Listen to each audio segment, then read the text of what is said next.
Just texted me. And good afternoon, everyone, from Hilliard Davidson High School. Welcome to Facebook Live for Week 2. I'm Dave Purpura, along with Jarrod Ulrey and Frank DiRenna, and our guest this week is the coach of the Hilliard Davidson Wildcats, Brian White. You guys host Hilliard Derby tomorrow night, coming off a 31-0 win down at Grove City on Friday night. What are the biggest things you took away from that you're putting into preparation for one of your rivals here this week? Well, we took away from Grove City the fact that we made a lot of mistakes, and if we continue to do that, we're not going to beat the competition that's this week or even the next 8 weeks. We've got to clean some things up. And obviously Grove City's eventually going to get there, but they're not there yet. Coach Barney does a great job, and their guys will get there, but they're not there yet. And we're probably fortunate that we were opening up with them and not Derby or any of the other opponents we have in the next 8 weeks, or it wouldn't have been a successful night for us. Now, I know obviously you guys had a 5-5 season last year, but I mean you guys have had a successful program for a super long time. What have been some of the reasons you guys have been able to sustain that success? Well, our kids are extremely hard working. Our kids in the off season, they put a tremendous amount of time in, and in society nowadays, I don't know that kids or even adults want to put in as much time as it takes to continue the program in the direction that it needs to go, and where we've been fortunate enough to be over the last, really 2 decades, I guess. But our kids, they buy into the program in a time in which kids don't want to buy in and put in the time and commitment that it takes to play a sport that is really so difficult, and especially here, it's a very difficult thing that we ask our kids to do, and our kids do a great job of believing in what we ask them to do, and I think that's been the reason why we've been able to maintain the success we've had. You've heard before, it's easy to climb the hill, but it sure is hard to stay on top of the hill, and we've been fortunate we've been able to do that. Coach, you talk about this rivalry with Derby. It's a friendly rivalry. Talk about your friendship with the Derby staff, but it's still a big game for you guys, right? Yeah, Coach Santag and I have developed a friendship, and I was just in his office today. I spent probably a half hour with him today because I teach a class at Derby, and he and I have developed a friendship of mutual respect for each other. We believe that he does things the right way. We believe that he's teaching character to his kids, and it's not all about winning or losing, and he's not selling his soul to the devil, so to speak, like maybe some teams appear to be doing when they go out and pick up as many transfers as they do. He coaches the kids he has. He's not worried about who's moving in to his school. He's not worried about who's moving out of his school. And I'd like to think we do the same thing. And we coach the kids that show up on the first day of 2-a-days or show up in the wintertime and so forth. And I believe he has the same philosophy, and that's why I think we probably have so much respect for each other. And this, as you just mentioned, is always an intriguing matchup. You guys have similar mindsets towards things. When you look at them on the field, what are some of the things that stand out to you about Derby? I just told him today. Today he's trying to pull a Lou Holtz, and people accuse me of doing that sometimes. I said, hey, you're talking to the master of that, and I'm not buying your stuff, because you turn the film on and their team looks exactly the way it looked the last 4, 5, 6 years. There's nothing that's changed. Their offense looks the same. Now, they did put the ball up like 15 times the other night, which is a little bit of a rarity for them. They didn't put it up 1 time against us last year, and so obviously that makes them a little more versatile, and you have to be on your toes a little bit more to not sell out on the run and read your keys and so forth. But they look no different defensively. They're so strong on defense. It's what I think we pride both of our programs on. And I know John came up as a defensive coordinator, just like I came up as defensive coordinator, and I think both of us would agree that we do what we do offensively to help ourselves on the defensive side of the ball. You guys got off to a good start offensively. What's going to be some of the keys for your offense? It's the same as it is every week, obviously, and whether any level or any team will tell you, obviously, ball security is of the utmost importance. We can't give them anything. They're going to make us earn everything, and we certainly can't give them anything. Last year we came out after halftime, we had a 6-yard punt, and it just killed us for the remainder of the third quarter. We never reestablished field position, and that's obviously a big part of our game, and it was a big part of their game last year too, and they won the field position battle. They pinned us inside the 10 and 5-yard line all throughout the third quarter, and so that's the thing we have to do. We have to take advantage of any breaks that we might get, and there aren't going to be many, and then obviously not give them any breaks. Talk about your 2 linebackers underneath, and they pretty much the glue of the defense. Yeah, they're probably the glue of our team. I mean, those 2 guys, this is their 3rd year starting, and they're legit. And not only are they legit athletes, I mean, they're both 4-point students and 30 ACTs, and they've been offered by Ivy League schools, and so that's what makes it as enjoyable as anything is the effort and the athleticism they play with, but also they're just really smart kids, and that's something I think is often overlooked in football is the intelligence of your team. And some of our best teams have been our smartest teams, and those two guys certainly fit that bill. All right, Coach. Well, hey, appreciate your coming on over. Thank you for the time. Good luck tomorrow night against the Panthers. Davidson coach Brian White, as you'll see the team practicing behind us here for the next 10 minutes or so. We appreciate your time. No problem, guys. Thanks for having me. Best of on. luck Thanks, tomorrow. Coach. All right, thanks. Thank you. You know, Frank, you've covered Davidson for quite a while here. What are some of the things that stood out to you when you were previewing this game beyond? I know we just asked him quite a bit about the matchup. What are some things that stand out to you as that could be a key? Well, the two offenses are almost identical. He says they're not, but most people think they're a triple option offense. And he thinks, like you said, passing, they'll pass a little bit more, but it's going to come down to run game and defense, I think. Does this Davidson team, I mean, do they look like a lot of the vintage Davidson teams, I guess, over the years that we've seen? Or? I guess it's hard to go by one game and Yeah. say it wasn't a good matchup, but he's optimistic. He's tough to get the optimism in him sometimes. It's very entertaining guest. I mean, I was looking at a couple stats. I mean, Darby, they had 450-some yards last week against Olentangy, which is, I know, a team you know really well. And Olentangy lost a lot of players. Darby lost, so I believe they lost a lot of players from last year too. But maybe their program is kind of been built to reload. I mean, Darby's had a lot of great seasons over the years. Yeah, and you could say that for all three teams in this town, even though they don't all necessarily do exactly the same thing. Right. It's a very good point. I mean, it's powerful, and I think the second installment of the crosstown rivalry is next week. Yeah, Bradley and Davidson. So it doesn't get easy. They've got Pitt Central coming up. They've got Kaufman coming up. So they have a tough schedule. Well, and something I probably should have asked, to follow up on one thing that he said. I mean, it's probably better that you have a big rivalry game in week 2. I'm not sure I can imagine starting in week 1 with a rivalry. That would have to be tough, I would think. Also, they played this game late in the year. He didn't like late in the year. He liked it early, like week 2, week 3. Okay. He likes to get these rivalry games out of the way early. Mm-hmm. All right, and definitely we'll be talking about the next installment of the Tri-Battle of Hilliard, if you will, on next week's show. Game tonight. In fact, there are 2 of them. The first one we're going to talk about is New Albany and Dublin-Scioto. Both of these teams come in at 1-0. Frank and I will both be there. I cover New Albany. He covers the Scioto Irish.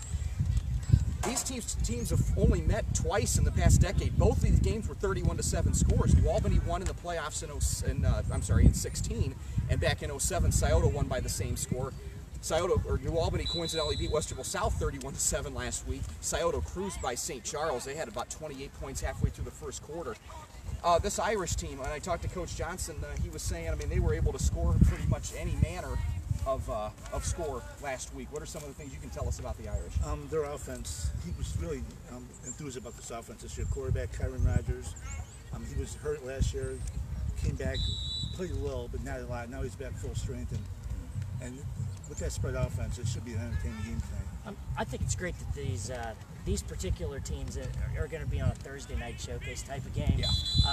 Just because when we were talking in the preseason, we thought Scioto might be one of those teams that could emerge this year. Mm-hmm. So we're going to get a chance to look at that.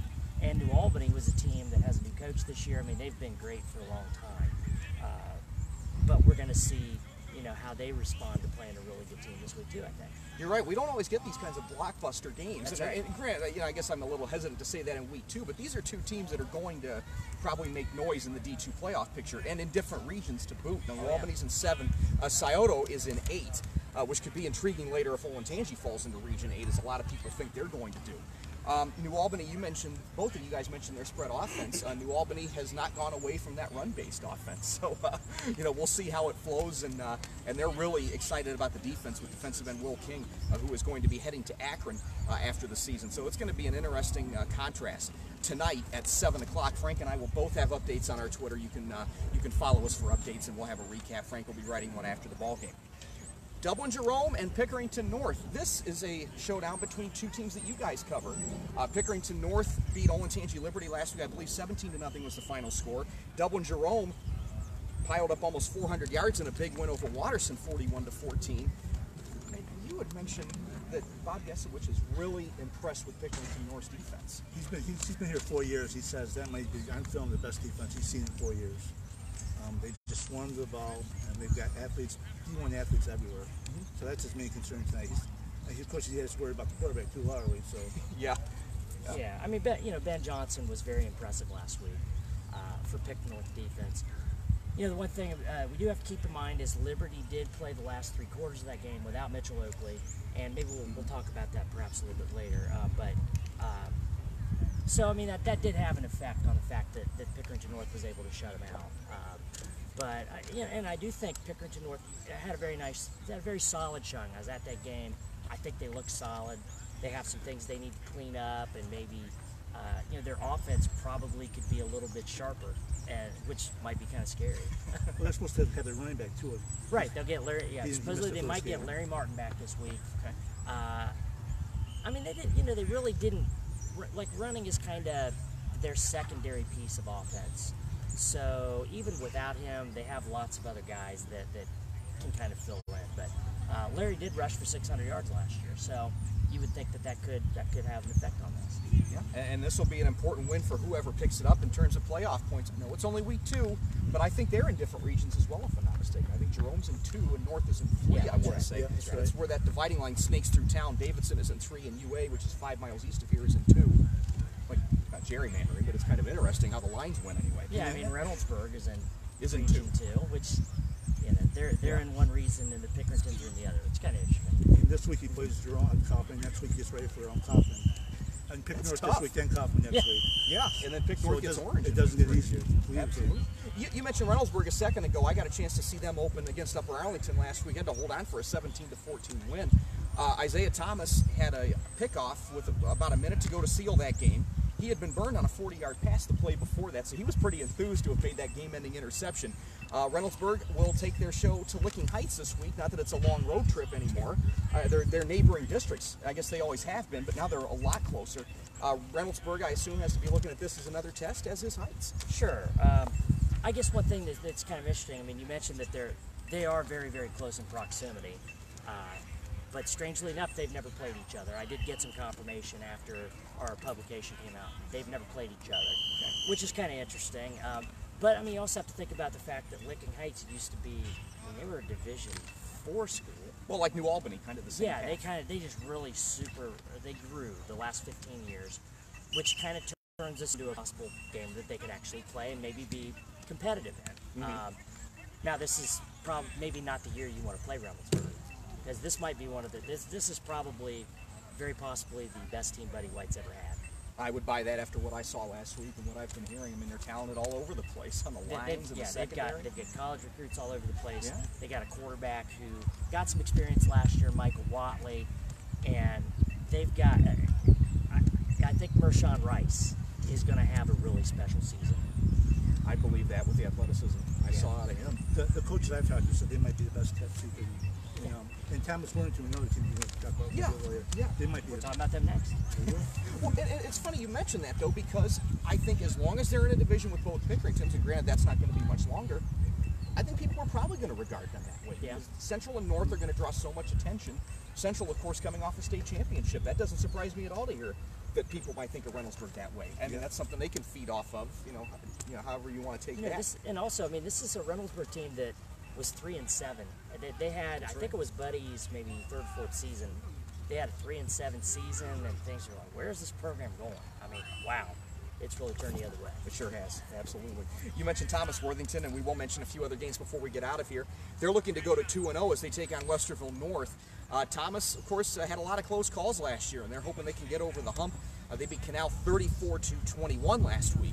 North, in their first game under Coach Brian Johnson, edged Groveport by the final score of 10-3. Teams that you guys also keep a close eye on, Northland and Whitehall, who both lost their openers last week. What do you guys think of that one, Jarrod? You cover the visiting team, Northland, so I guess you can mention a couple things about them first. Honestly, it might be the biggest game of the week. I don't, in terms of importance. I mean, maybe it's not. I mean, yeah, on paper, some of these other games are seem really exciting, but both of these teams are 0-1, and I really kind of saw both of these teams as being playoff contenders heading into the season.